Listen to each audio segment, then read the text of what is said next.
each sound, like p, t, k, b, d. Hello, yes. So, and then I also gave you the symbols of vowels of English. And as I told you, there are not five vowels, there are 20 vowels in English. What we say five vowels, in fact, they are written symbols from the English alphabet. A, E, I, O, U. These are written symbols, but vowels are sounds, and we have 20 vowel sounds. And I already gave you the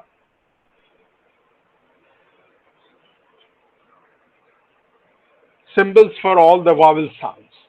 Then at length we looked at the, hello, all of you can hear me?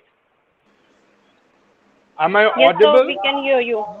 Yes, sir. Yes, Yes, sir. sir. Okay, fine. Yes, sir, we can If hear there is you. a problem, yeah, if, okay, fine. So, and then I told you in detail about the organs of speech. And to understand the consonants of English and the vowels of English, we must be very familiar with the organs of speech.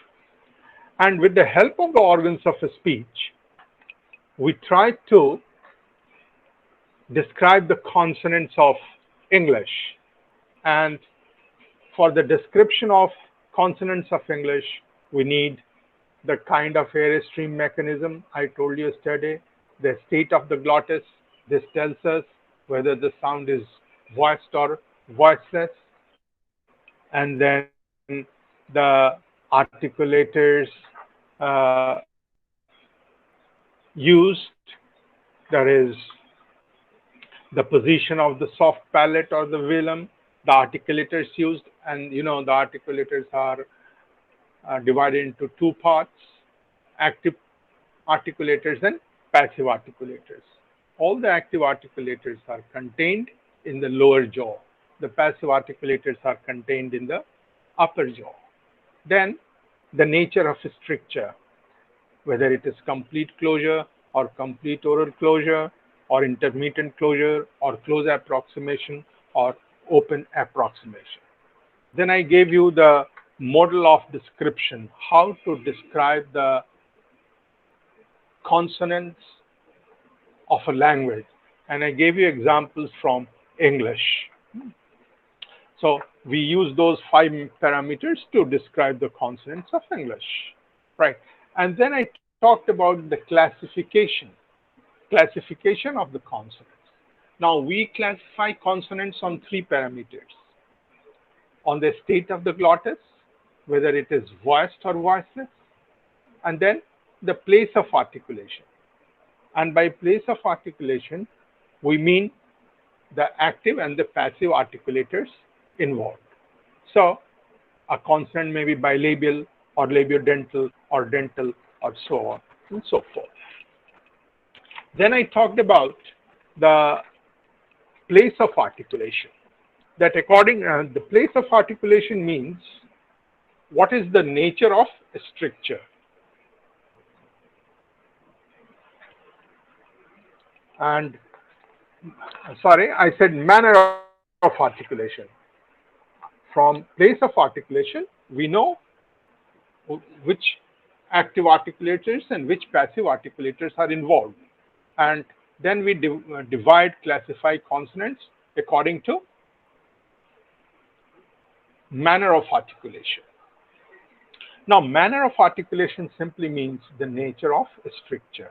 And according to the nature of stricture involved in articulating a sound, we divide the sounds into plosives and affricates and nasal and lateral and flap and so on and so forth.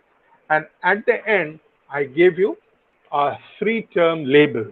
That is, each sound is given a name. Like we human beings have names, and our names are unique. One person is known by a name which is unique. Unique means only one of its kind. So when I say voiceless bilabial plosive, this means the sound per. The first term in the three-term label given to each consonant indicates the state of the glottis, whether the sound is voiceless or voiced. The second term in the label tells us the place of articulation, which means the articulators involved. And the third term tells us the manner of articulation, which means the nature of a structure involved. As ma, ma is voiced, bilabial, nasal. Voiced means the vocal cords are held loosely together, they vibrate. Bilabial means the two lips are the articulators, and nasal means the oral passage is closed and the nasal passage is open. To open the nasal passage, we lower the velum or the soft palate. So ma is a voiced bilabial nasal. And then I gave you a chart which tells you the three-term label. Is it okay up to this point, participants? Do you have any question? Hello?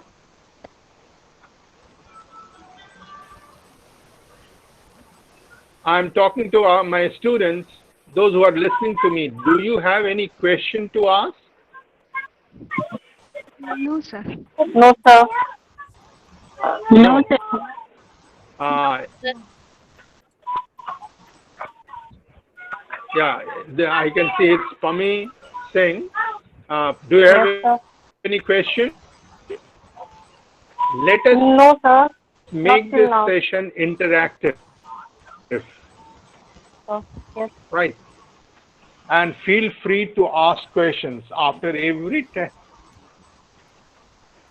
Okay, after every 10 minutes, uh, I'll be asking you whether you have any question or you want to clarify any point, right? Only then we can understand. This is a technical subject, and a technical subject has to be done slowly and with understanding. Otherwise, there will be problem later. So up to this point, it is clear? Yes, sir. Yes, sir. Hello, some of you should answer, take active interest in this. Yes, sir. It is clear. Yes, sir, it is clear. No one is there? Yes, sir. It is clear. Sir, It's is M clear. the only Yeah. alphabet which has all these three Do qualities? Shall I now proceed further? Of course, sir. Of course, sir. Hello. Yes, sir. Is M the only Yes, sir. Now I alphabet? want my Yes, sir. Yes, to sir. actively participate. When I ask you something, please answer.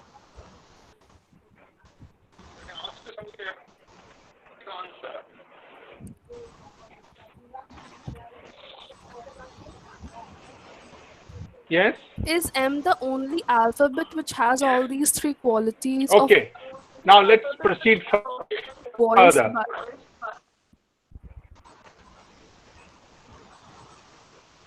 Let us proceed further.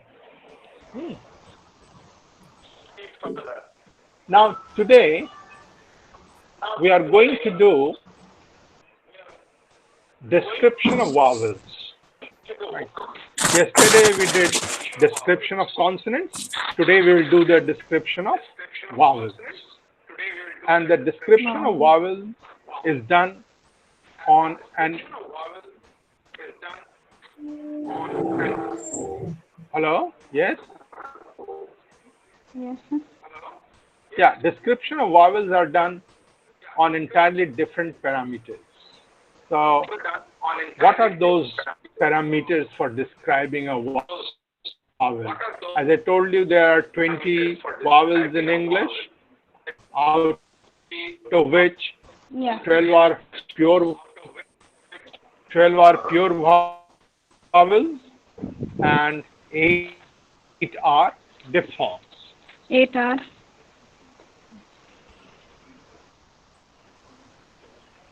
Now, Jamshed, go to the Sir, slide number excuse 2. me, sir. Sir, your sound is not properly come.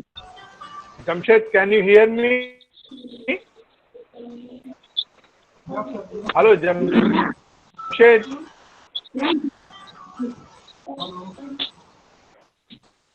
Slide number 2.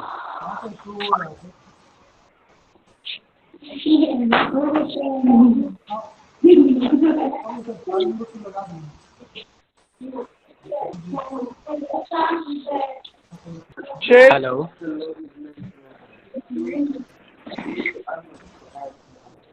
Hello, Jamshed.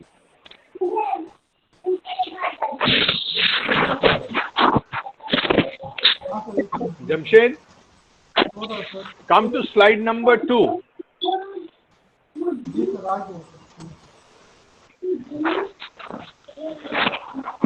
अरे ये नहीं हो रहा है ना इसलिए okay slide number 2 हाँ हो गया आ गया स्क्रीन पर हाँ Why they are creating the first unnecessary noise? the first parameter for the description of vowels is the position of velum. Now you remember velum is the soft palate and the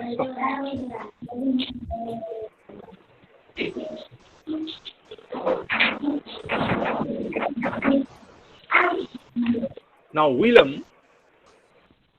is the soft palate which can be lowered or Sir, your voice is raised. not coming. Or when we articulate a vowel, then the velum is raised and the oral passage is open.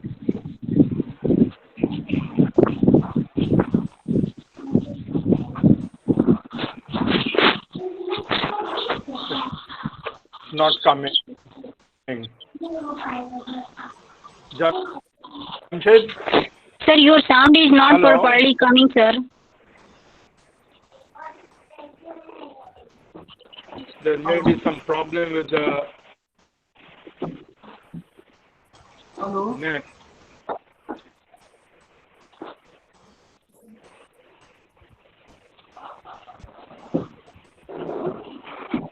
Can you hear me? No, Can you sir, hear not me? properly here. Yes, sir. We are unable Hello, to hear. Jamshed. Ah, Jamshed.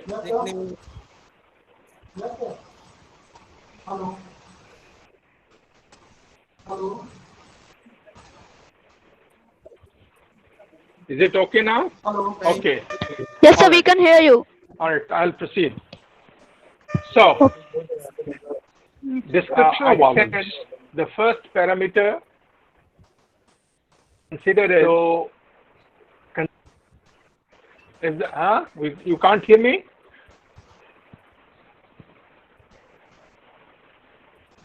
Carry on, sir. Carry on. Hello, Sir, please Jamshed. proceed. Are you there?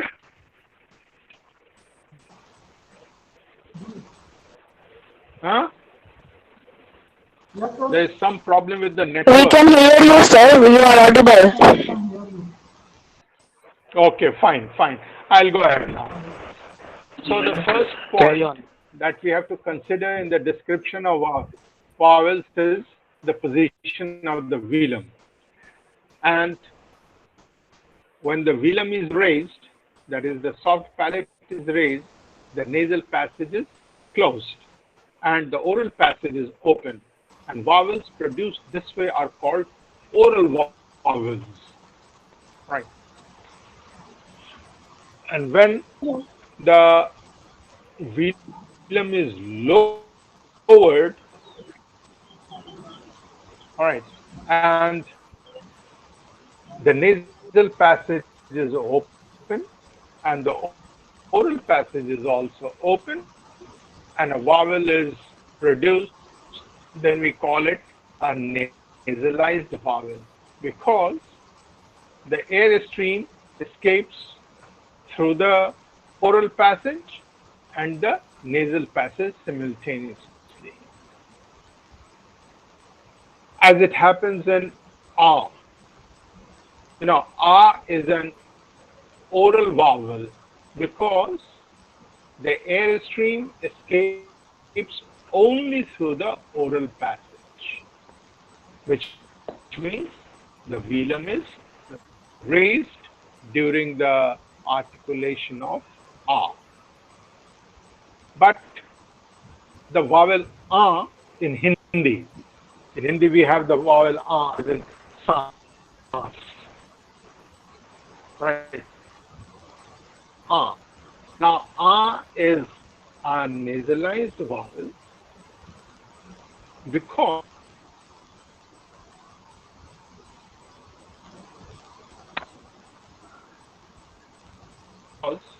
the air stream escapes through the passage as well as through the nasal passage, which means the soft palate is lowered.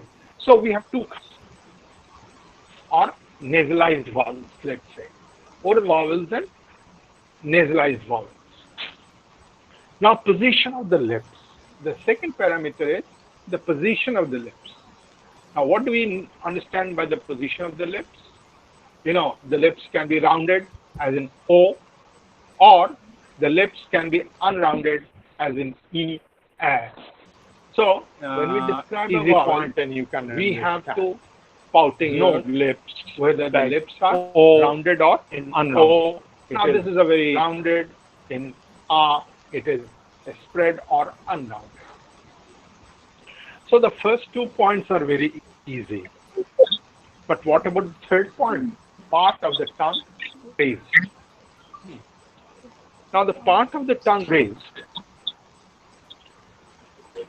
Part of the Let tongue me is now tell you in briefly. Yeah, let me now tell you in brief the parts of the tongue. You remember the roof of the mouth? In the roof of the mouth, we have the alveolar ridge. Behind the alveolar ridge, we have the hard palate. And then behind the hard palate, we have the soft palate. Corresponding to each part of the roof of the mouth, we have the tip and blade of the tongue.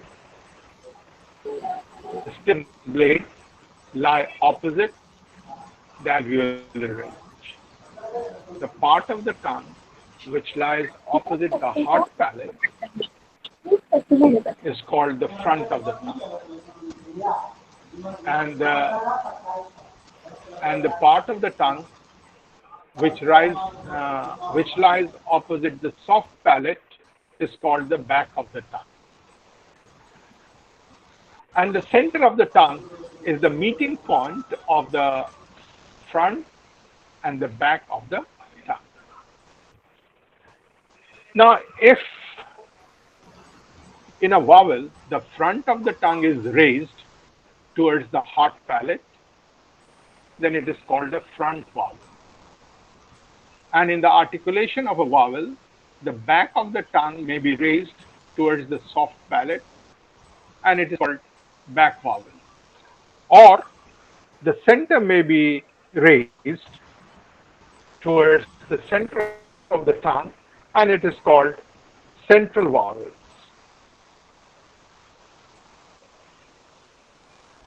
Now, E is a front vowel because in E, as in seat or set, the front of the tongue is raised. You can feel it. You have to open the whole mouth. In the back of the tongue is raised. And so it is a back vowel. And in as in heart, the center of the tongue is is raised, and therefore it is called the central vowel. So depending on which part of the tongue is raised,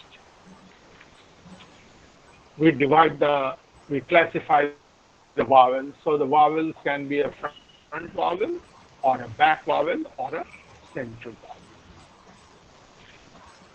Now, one important point to note is that all vowels in any language, all vowels are produced with the structure of open approximation. Do you remember open approximation? In open approximation, the active articulator comes near the passive articulator. But between the active and the passive articulator, there is a wide gap, so that when the air stream escapes through that wide passage, it escapes freely and continuously without any friction. So remember, in open approximation, the air stream escapes freely and continuously, and there is no friction. That is called open approximation, and all vowels are produced with the structure of open approximation. And that is why, because the air stream escapes freely and continuously without any friction, a vowel can be prolonged. You can prolong that vowel as long as there is air in your lungs. For example, E. Fill your lungs with air and articulate E, and you will articulate E as long as there is air in your lungs. For example, E or Oo or O. You can do that, right, with vowels, but you can't do that with consonants. Now, if you have heard the classical musicians, they take alap. In fact, what are those alaps are vowels. When they start with R or O or E, they take alap. In fact, they are articulating vowels with the help of modulating their larynx, right? What they say, harkat in the throat. So that is the trick. That is the open approximation. That is because vowels are produced with open approximation. You can prolong it as long as there is air in your lungs. And remember, all vowels are voiced vowels. Right. Now, the fourth point that we have to look at is the height to which the tongue is raised. Now, let us understand, this is the trickiest part of the description of vowels. Height to which the tongue is raised. That is the front of the tongue. We have to consider how high it can be raised. The back of the tongue, how high it can be raised. Or we have to consider how high the center of the tongue can be raised. Now, for that matter, I'll show you another slide and let us see that. Jamshed? Jamshed? Yes, sir, it is on the screen. Second slide, third slide. Yes, sir, on the screen. Third slide. Yes, sir. अच्छा, Jamshed, how can I say, हम कैसे देख सकते हैं? हमको नजर नहीं आ रहा है. आप जो इग्नू प्रेजेंटेशन करके आ रहा है ना सर, उस पे पिन कर लीजिए.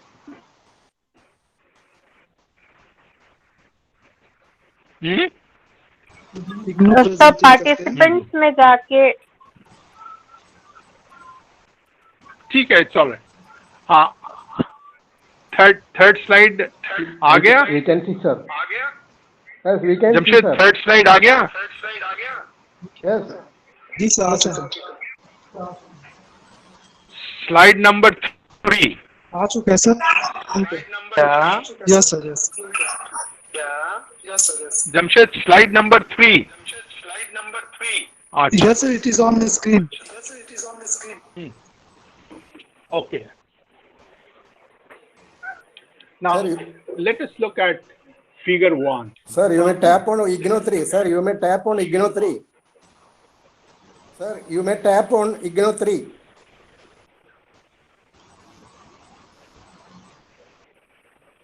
But where is IGNO3? I can't see IGNO3. In the participant area, sir.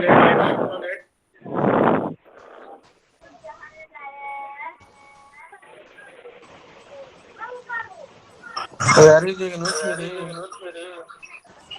No. No. All right, it's okay.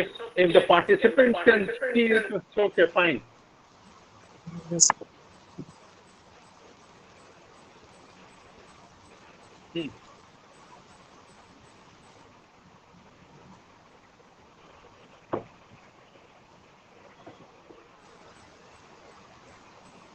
Okay, fine. Now let's look at figure number 1. The front of the tongue can be raised towards the hard palate. But what is the highest point for raising towards the hard palate? We can raise it up to the point where it touches the hard palate, but then there will be obstruction. Remember, a vowel has to be produced. A vowel is produced with the stricture of open approximation, right? So we have to keep a gap between the front of the tongue and the hard palate. So much of gap that the air stream can escape freely and continuously without any friction. So let us assume that the front of the tongue can be raised up to the point 1. It has been shown in the figure, point 1. I'm looking at figure 1. Right. So point 1 indicates the highest point up to which the front of the tongue can be raised. Now it is possible to raise it higher, but then there will be friction and no vowel will be produced. Now, number 2, in figure number 1, number 2 shows the lowest point up to which the front of the tongue can be lowered. All right. So, it is possible to take the front of the tongue even lower than the point number 2, but then there will be friction. So point number 1 and point number 2. Point number 1 indicates the highest point up to which the front of the tongue can be raised. And point number 2 indicates the lowest point up to which the front of the tongue can be raised. Similarly, in figure 2, you can see it's the back of the tongue. The back of the tongue can be raised up to a certain point towards the soft palate. That is the highest point up to which it can be raised.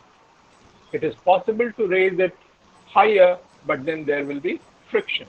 So let us assume that there is a point up to which the back of the tongue can be raised, and that is the highest point. We cannot raise it higher because there will be friction. And then let us assume that the point number 2 is the lowest point up to which the back of the tongue can be lowered. It is possible to lower the back of the tongue even deeper than this, but then there will be friction. All right. So what we have now considered is that the front of the tongue can be raised up to the highest point for the articulation of the vowel, and the front of the tongue can be lowered to its lowest point for the articulation of the vowel. So you get 2 points for the front of the tongue, the highest point and the lowest point. Similarly, you get 2 points for the back of the tongue. 1 point indicates the highest point up to which it can be raised, and the second point indicates the lowest point to which it can be lowered. Right. Come to figure number 4. Now you can see in figure number 4, you can see this diagram. What they have done is that the highest point of the front of the tongue and the lowest point of the front of the tongue, they have been joined with a line. And then the highest point of the back of the tongue and the lowest point of the back of the tongue have been joined with a line, vertical line. And then the highest point of the front of the tongue and the highest point of the back of the tongue have been joined with a horizontal line, and the lowest point of the front of the tongue and the lowest point of the back of the tongue have been joined with a horizontal line. So you get a figure which is called the vowel area. Right. This is the vowel area.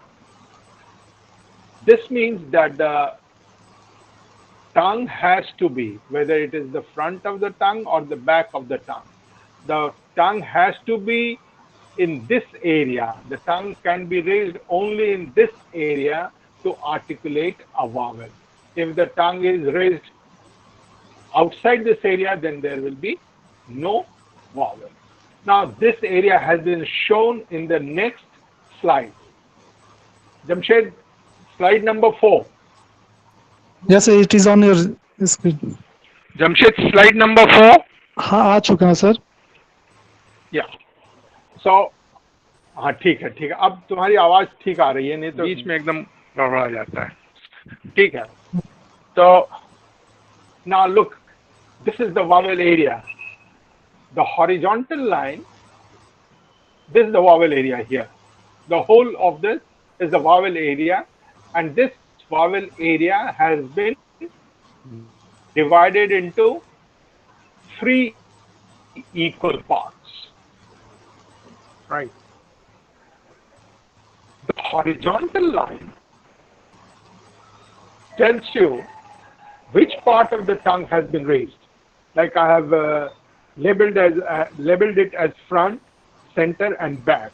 So the horizontal line tells you whether it is the front of the tongue has been raised, or the center of the tongue has been raised, or the back of the tongue has been raised. Now, as I said, the vowel area has been divided into 3 equal parts.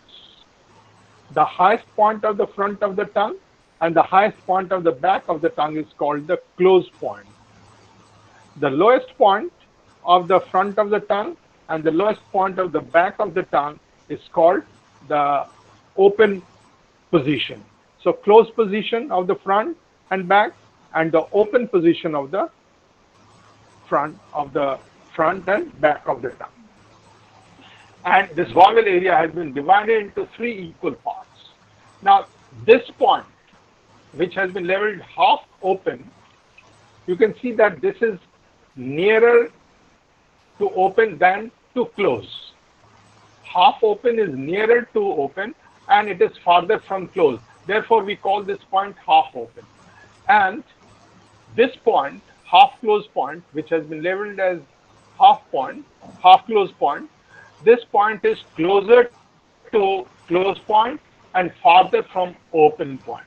So that's why it is called half close. Now a tongue, a part of the tongue, like front of the tongue, can be raised to the open position, to the half open position, to the half closed position, to the closed position. Similarly, back of the tongue can be raised to the open position, half open position, the half closed position, and the back closed position. Right. In the next slide, you see that Slide number 5. Yes, sir. Jamshed, हो slide गया number 5. आ गया sir. हाँ, yes. हाँ, ठीक. Now, students, you can see. Let us assume. Now, the whole thing was devised by Daniel Jones. Let us assume that the front of the tongue is raised to a close point, and then the vowel produced is called front close vowel. Do you understand this point? Front close vowel. That is, the front of the tongue has been raised to a close position. Then, suppose the front of the tongue has been raised to half close position. Then, and we articulate a vowel, and the vowel is called front half close vowel. Front means the front of the tongue has been raised to half close position. Then we get front half open vowel. We assume that the front of the tongue is at half open position, and we articulate a vowel. And the vowel thus articulated is called front half open vowel. The front of the tongue has been raised up to half open position. And then we get the front open position or front open vowel. That is, the front of the tongue has been raised to the open position and a vowel is articulated. Thus, we get 4 front vowels: front close vowel, front half close vowel, front half open vowel, front open vowel. Similarly, for the back vowel, we get back close vowel, back half close vowel, back half open vowel, and back open vowel. Now, these 8 vowels are called cardinal vowels. They may or may not exist in a language, but they are convenient reference points. With the help of these points, we can describe the vowel of any language. And as I told you, these vowels are called cardinal vowels. All right. Now, Jamshed, I'll stop here. Jamshed, are you there? Yes, sir. Hello? Yes, sir. Jamshed? Ji sir सुन रहे हैं. हाँ, कोई question है किसी को पूछना? हाँ, कोई क्वेश्चन है? Any question? I invite any questions up to this point. बोलो. Hello? Can anyone listen to me? Yes, sir. Yes, sir. We can hear you. Yes, sir, we are listening. Sir, we are listening and we're curiously listening. Yeah, but do you have any question? No, sir. No, sir. Jamshed एक एक question किसी No, sir, we don't have. Jamshed एक एक question लो. So far it is okay, sir. जी. So far it is okay, sir. Yes. Pardon? Hello. Is there Sir, any can you explain question? that So far it is okay. back close vowel, back half close vowel? What is it? Right. Back Okay. half I'll tell you. close vowel. The back close vowel. What does it mean? Back means the back of the tongue has been raised to a close point. And what is a close point? Close point means the highest point up to which the back of the tongue can be raised. I told you it is possible to raise it higher. But if you raise the back of the tongue higher than the close point, then there will be friction. And in that case, there will be no vowel. So for the articulation of a vowel, close point is the highest point up to which the back of the tongue can be raised. So back closed vowel means the back of the tongue has been raised to its highest position. Back half closed means, as I told you, this vowel area has been divided into three parts, right? And the point which is nearer to open is called half open, and the point which is nearer to close is called half close. Now, you can see O. O, this is back half close vowel, which means the back of the tongue has raised to the half closed position. And as I told you, this vowel may or not exist in any language. But just assume that you have raised the back of the tongue to the half closed position, and then you articulate a vowel. And that will be back half closed vowel. Is that clear? Yes, sir. Yes, Is sir. that clear? Yes, sir. Yes, sir. Similarly, yeah, if anything is not clear, you can always ask questions. So after every 10 minutes, I will be I'll stop for some time to clarify your doubts. Okay.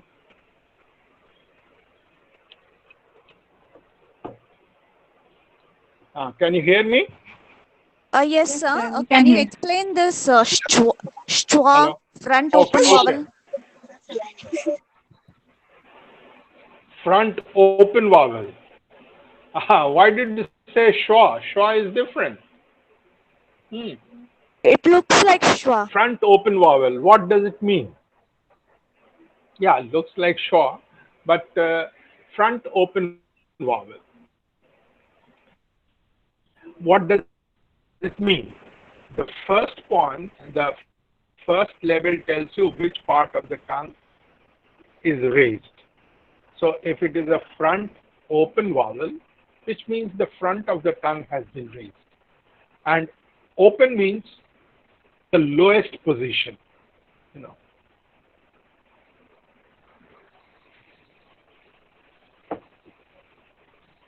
The lowest position. Now let us understand this lowest position. It is possible to take the front of the tongue even down, more, even lower than this open position, but then there will be friction. All right, and there will be no vowel. So front open vowel, which you call schwa, is a vowel in which the front of the tongue has been raised to the open position. Is that clear? Hello? Yes, sir. Is that clear? Yes, sir. Yes, sir. Yes, sir.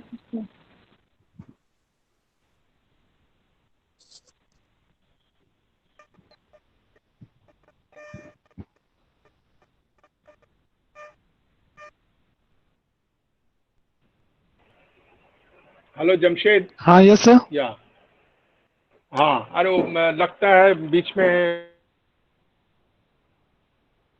Hello, आपकी आवाज clear नहीं आ रही sir.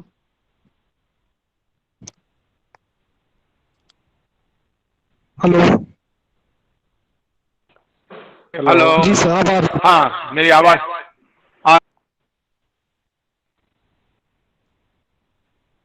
Hello.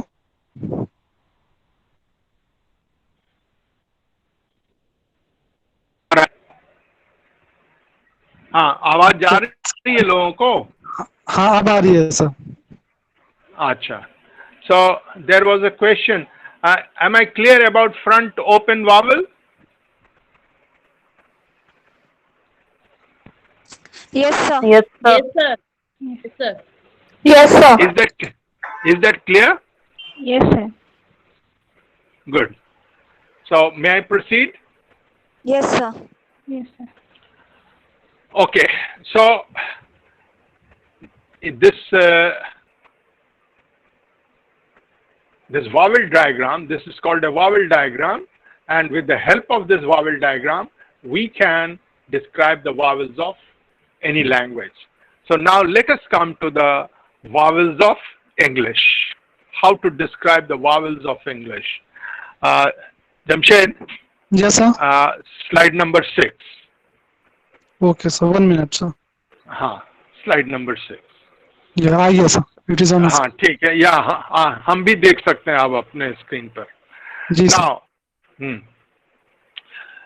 Now this is description of vowels, right?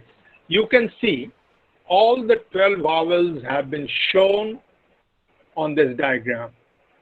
Participants, can you see this? This is E. E Yes, as in sir. seat. This is A as in sit. This is A as in set. And this is A as in sat. This is A as in cart. This is O as in caught. I gave you everything yesterday. This is O as in caught, brought, sought. This is U as in full. This is U as in fool. This is a short vowel. U is a short vowel. U is a long vowel. And then this is A as in hurt. And this is A as in hut. And this is the schwa. Someone said schwa. This is schwa, right? A as in above. Now, with the help of this diagram, we can describe the vowels of English. Now, remember, every vowel also has a three-term label. All right. That is, the first label tells us the part of the tongue raised. The second label tells us the height to which it has been raised. And the third tells us the position of the lips, whether the lips are rounded or unrounded. Now, if you look at the first vowel E as in seat, how can we describe which part of the tongue has been raised? Anyone? Front. Front, yes. And up to which point? Half closed. No, half close is much lower. It is almost close point. No, almost closer. Yeah. And what is the position of the lips? Rounded or unrounded? Spread, sir. Unrounded. Unrounded. So, E as in seat is a front close unrounded vowel. All right? Do you understand this? Yes. Looking yes, at this sir. diagram, you can describe the vowels of English, all the 12 vowels of English. Right? So, E is a front close unrounded vowel. And what about A? This one, A as in sit. Can we say front unrounded vowel just above half close, or you can say front half close unrounded vowel. Do you get this point? That this is front half close unrounded vowel. A as in sit. A is front unrounded vowel between half close and half open. All right. This is front A as in set or get. A is a front unrounded vowel between half close and half open. Similarly, A as in sat is a front unrounded vowel between half open and open position. Then A is a back open unrounded vowel. back, open, unrounded. That is, the back of the tongue has been raised to the open position and the lips are unrounded.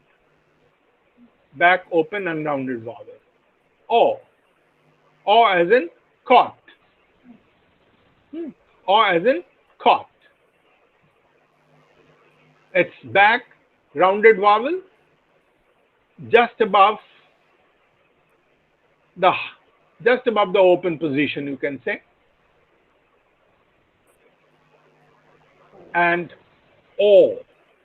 O as in caught is a back rounded vowel between half closed and half open.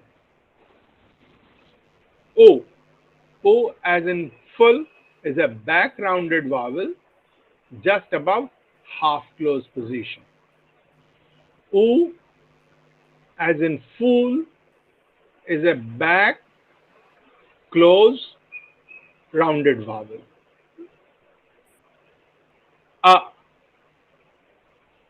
Is a central vowel, right?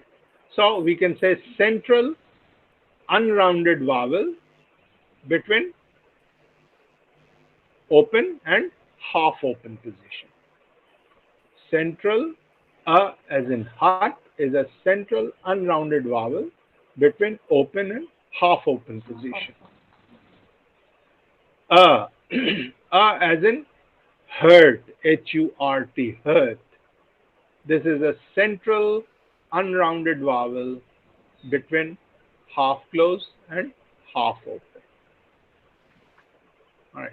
And this schwa has the same position as we have for as in hurt. There's central unrounded vowel between half closed and half open. Or this is non-final. What do we understand by non-final? I'll tell you. So, did you understand up to this point? Yes, sir. Any question? Any question? Jamshed, किसी का question है कुछ? Yes, sir. Student can ask the question. हाँ, तो उनको online करो. Let them ask any question. उनको question पूछने दो. Yes. So can you explain this final? Something you put in bracket. Okay, I'll tell you. Okay, let me go into detail. That is, when we talk about vowel, we should also talk about its occurrence.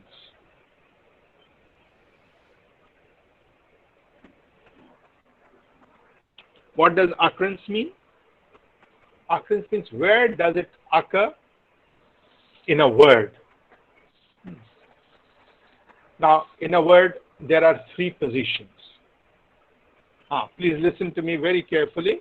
There are three positions of occurrence in a word. Initial position, medial position, and final position. Now, what is initial position? That is the beginning of the word. For example, eat.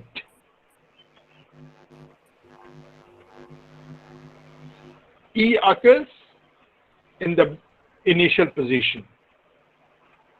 What is the final position? T. E occurs in the final position, that is at the end of the word. And between the beginning and the end of the word is the medial position. All right. So there are three positions of occurrence of a vowel in a word: initial, final, and medial.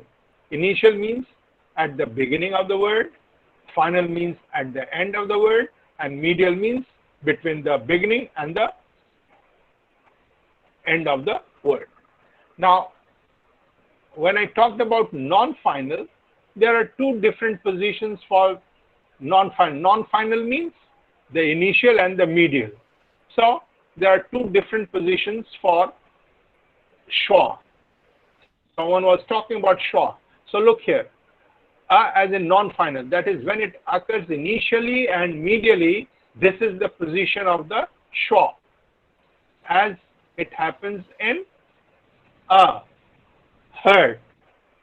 That is, the non-final schwa, that is the initial and medial schwa, is a it's the central unrounded vowel between half open and half closed position. And then you come to the final one. Final one is a central vowel, the final schwa. Final means when it occurs at the end of a word. For example, murder. Murder. In murder, occurs at the end of a word. It occurs word finally. And when it occurs word finally, it is a different kind of vowel, which is a central unrounded vowel just below half open. Is that clear? Hello? Yes, sir. Is that clear? Yes, sir. Jamshed, any more question? Any more question? Student, do you have any more question? No. All right. No, So sir. let us. Sir, what is the Yeah. position? Sir, what is the position between half open and Between half open and how do we know between the half open and half closed? no, I didn't understand your question. What is the problem here? How do we exactly know? Sir, How do we exactly know? Now, this is an experiment that you have to make in a lab. We have phonetics lab, and there we make an experiment. You have to feel it, or you have to understand it this way. Now, if you want to know whether it has been raised to a half open position or a half closed position, you have to go into a phonetics lab, right? And for that, we go to a phonetics lab and find out that there are different machines which take the photograph and then tell you whether it is the back of the tongue or the front of the tongue has been raised to a half closed position or a closed position or an open position or half open position. But without a lab, you have to remember this. Is that okay? okay, sir. Yeah. This has all been done in the laboratory.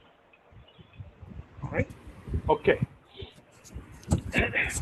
Now let's quickly come to the description of diphthongs. How do we describe a diphthong? But what is a diphthong? There are 8 diphthongs, you remember? There are 8 diphthongs in English. A, I, O, A as in gate, I as in night, O as in boy. All right. And then we have O as in go, and ow as in now, and we have ear as in hear, and air as in fair, and poor as in poor, right? Now, these are diphthongs, and diphthongs are different from monophthongs or plurals. You know, what is the difference? Look at the vowels, the pure vowels of English. E. The quality of the vowel is the same, E. But when we say ear, suppose we say ear, what are we doing? First we articulate E and then we switch over to A. So first the tongue assumes one position for articulating E, and then the tongue moves towards articulating a, right? You get the point? Yes, sir. So the quality of the vowel changes. There is a movement of the tongue, as I said, in ear. Or let's take another vowel, ow. If you see the slide for the vowels, A has been shown as back open vowel, and look at O. It is back, back rounded half closed vowel.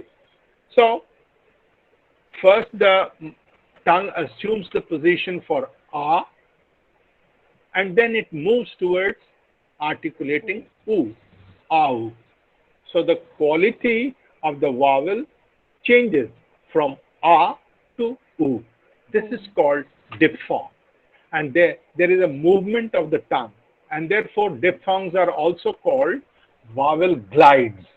Glide means movement, floating, and therefore diphthongs are also called vowel glides. Now, how do we describe the diphthongs of English or diphthongs of any language? Jamshed, show slide number 8. Yes. Now look at this. Can you see an arrow? Yes, sir. Yes.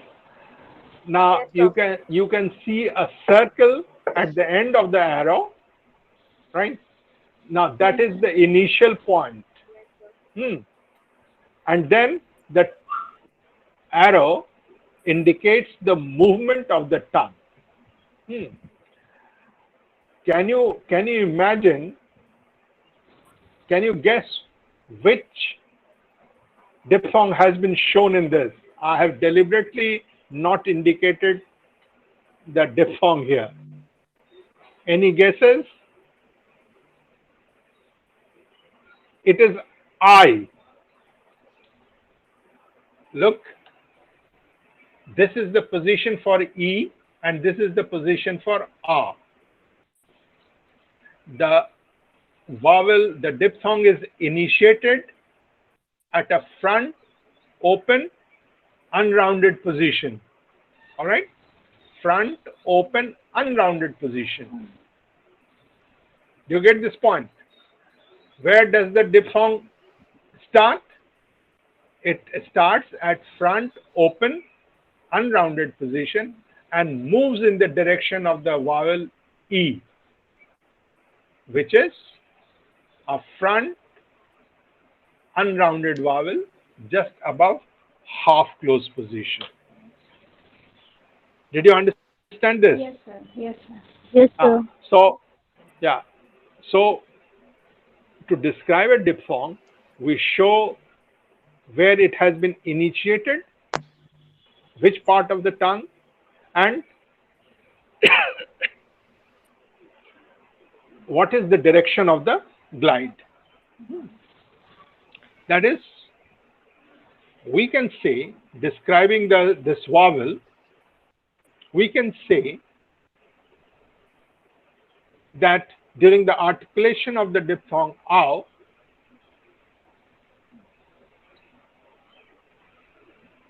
the glide begins at a back open unrounded vowel.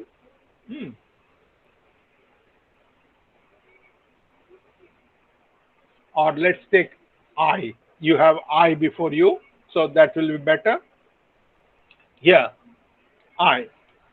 Where does, during the articulation of the RP diphthong, or during the articulation of the diphthong I, the glide begins at a front open unrounded position. Is that okay? Where does the glide begin? Front, open, unrounded position. What is front, open, unrounded position. So the glide begins at the front, open, unrounded position and moves in the direction of the vowel E. which is a front unrounded vowel just above the half closed position. Did you understand this? Yes, sir. Yeah. Yes, sir. Let me repeat it. This one, the diagram that you have before you, this shows the description of the diphthong I. And we have to show where the glide begins and what is the direction of the glide. And the beginning of the glide is shown by a circle at the end of the arrow. So we say the glide in the articulation of the diphthong I, the glide begins at a front, open, unrounded position and moves in the direction of the vowel E, which is a front unrounded vowel just above the half closed position. Is that clear? Yes, I think. Yes, sir.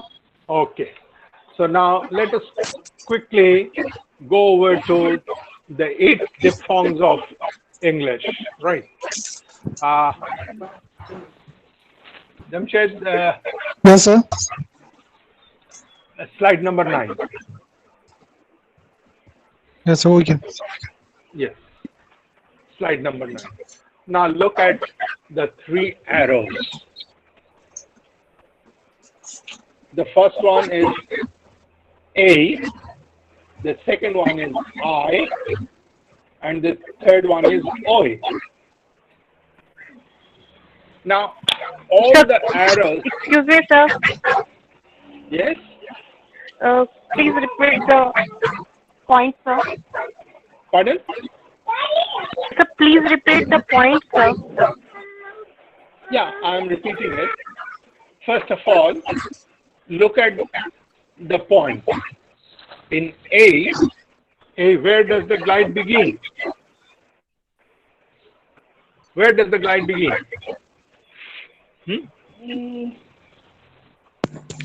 It's open. The glide, which part of the tongue has been raised? Front. And it is unrounded. And it is between half closed and half open. All right? Yes. Yes. So we can say that the glide begins at a front unrounded position between half closed and half open, and moves in the direction of the arc of the vowel E, which is a front unrounded vowel just above the half closed position. Okay, sir. Here in I, the glide begins at front, open, unrounded position and moves in the direction of the vowel E. And you know, E is a front, unrounded vowel just above half closed position. In Oi, what happens in Oi? Where does the glide begin? Can anyone tell me?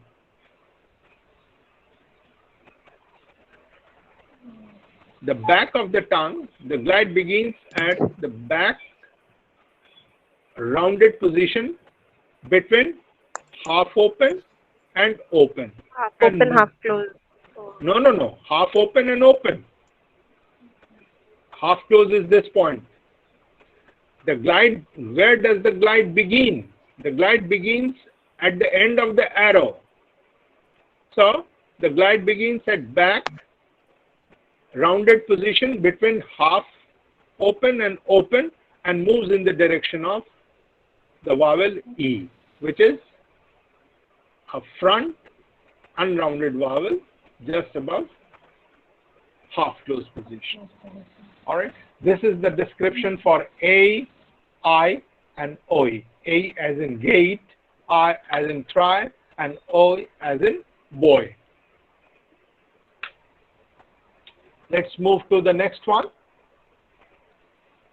Slide number 11.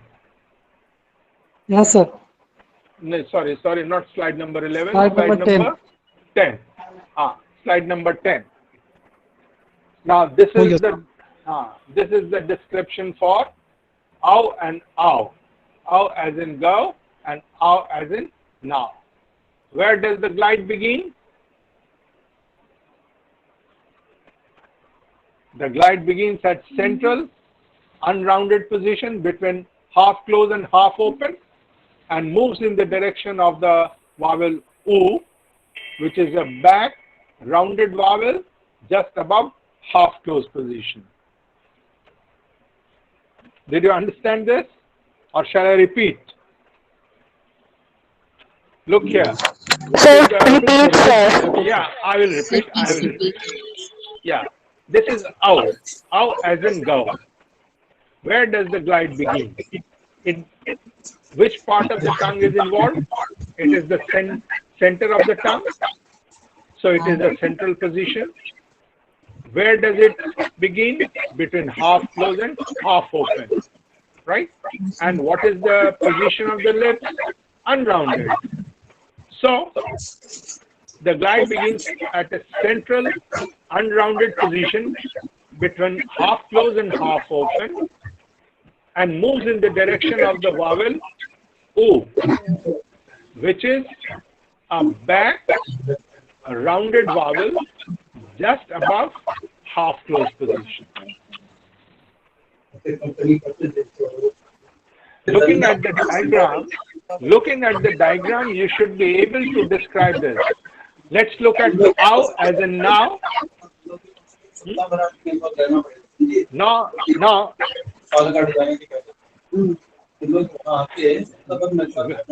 where does the glide begin? Which part of the tongue? Yes, very nice. Back. And what is the position? Open position. Open position. And what is the position of the lips? Rounded. No, R is not rounded, it is unrounded.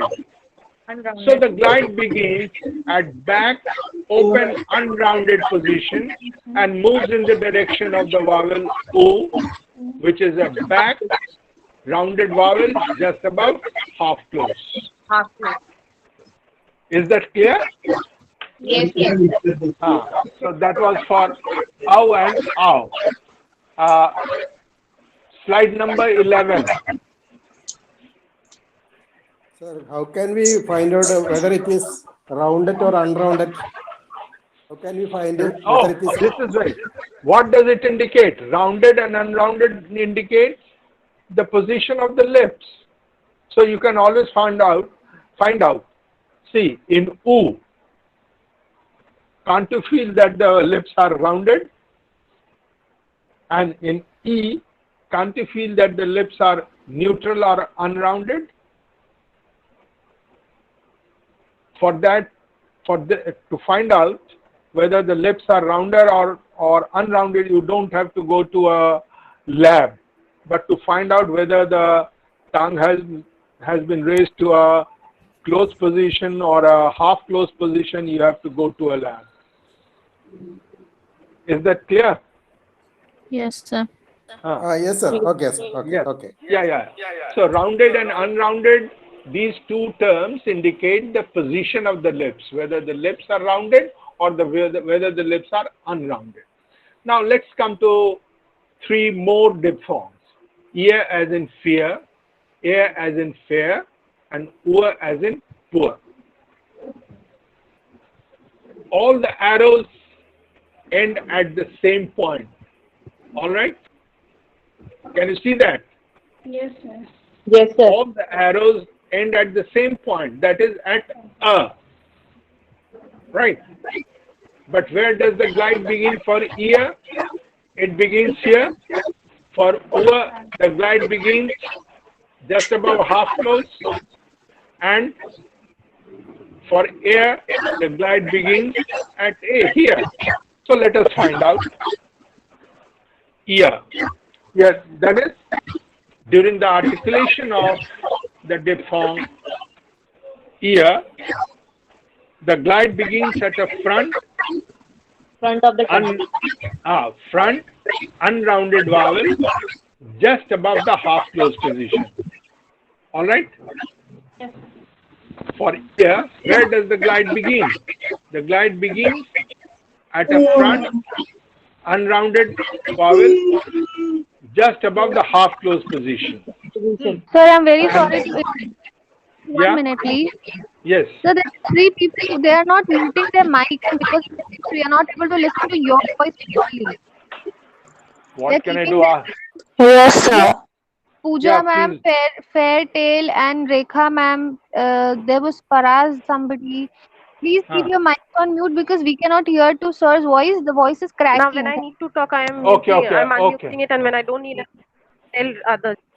Okay. My mic is off. Okay, I'll announce it.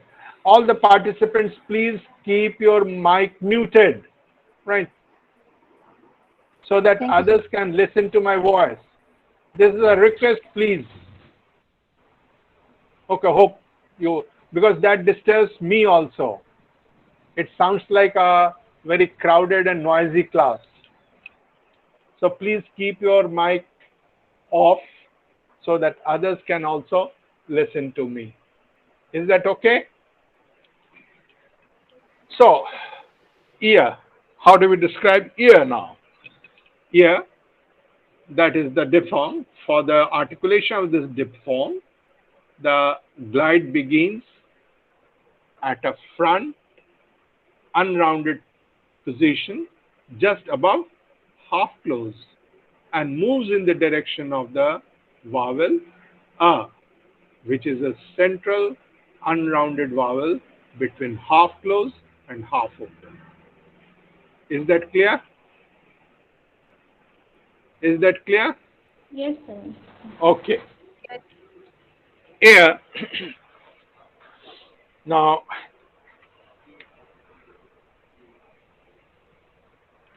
for air, the glide begins at a front unrounded position between half close and half open and moves in the direction of the vowel a, which is a central unrounded vowel between half close and half open. For ua, as in poor, the glide begins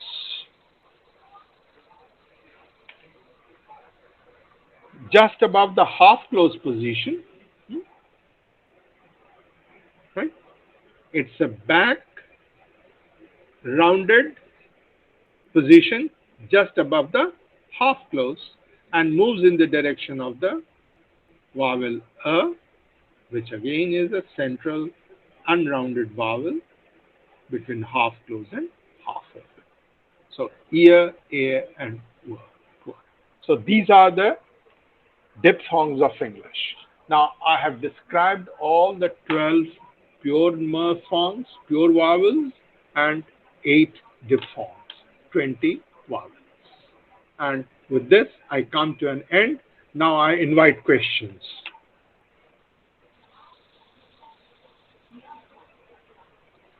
Jamshed? Hello, Jamshed? हाँ sir. हाँ, questions हो तो invite कर लो. Student, if you have do any question, No, sir. then please ask him.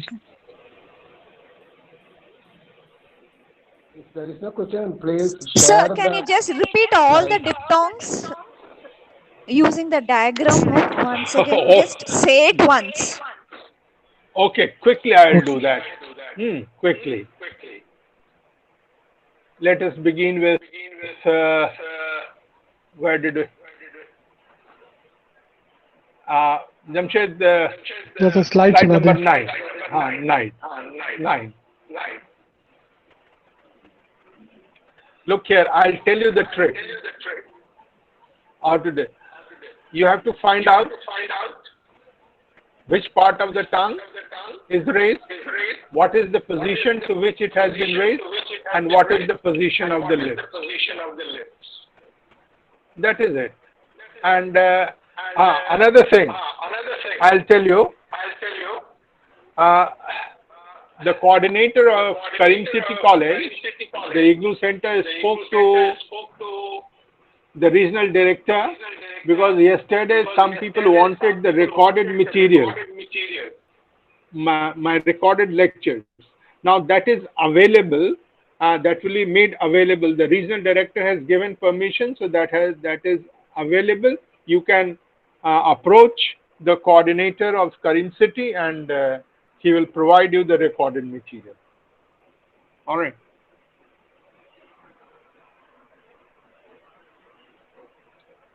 ठीक है Jamshed. Hello. हाँ Jamshed. Hello. हाँ sir.